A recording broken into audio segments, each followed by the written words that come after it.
рӯзҳои наздик дар матбуоти даврӣ ҳуҷҷати фосилавии ҳукумати ҷумҳурии Тоҷикистон таҳти унвони стратегияи паст кардани сатҳи камбизоатӣ дар кишвар чоп мешавад.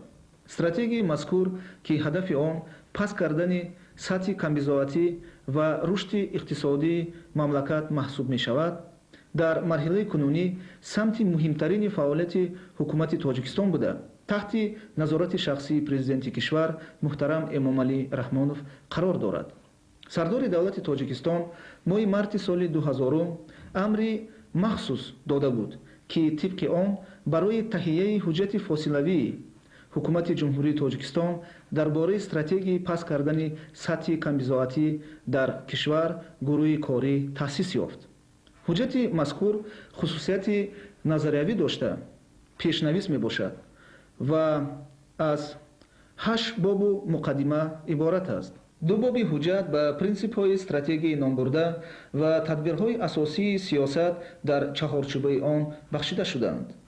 аз санаи имзои созишномаи умумии истиқрори сулҳ ва ризояти миллӣ дар моҳи июни соли 1997 то имрӯз Тоҷикистон ҷиҳати эътидоли вазъи макроиқтисодӣ ва молиявии кишвар пешрафти назаррас кард ва дар бобати бозсозии сохтории хоҷагии халқ силсилаи тадбирҳоеро амалӣ сохт, ки барои фаъолияти самарабахши иқтисоди бозаргонӣ комилан зарур мебошанд.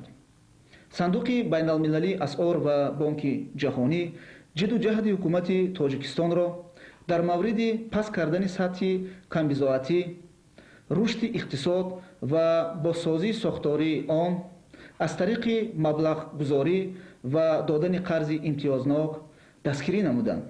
бо вуҷуди ҳамаи ин Тоҷикистон имрӯз ба рӯйхати кишварҳои мансуб дониста шуд, ки пурра аз проблемаи камбизоатӣ раҳо наёфтаанд.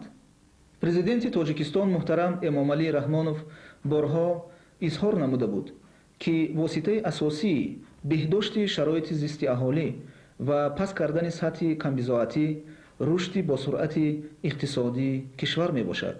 ҳукумати Тоҷикистон барои расидан ба мақсадҳои мазкур аз 24 марти соли равон ба таҳияи барномаи стратегияи паст кардани сатҳи камбизоатӣ шурӯъ намуд, ки дар ин кор иштироки васеи аҳли ҷамъият пешбинӣ шудааст.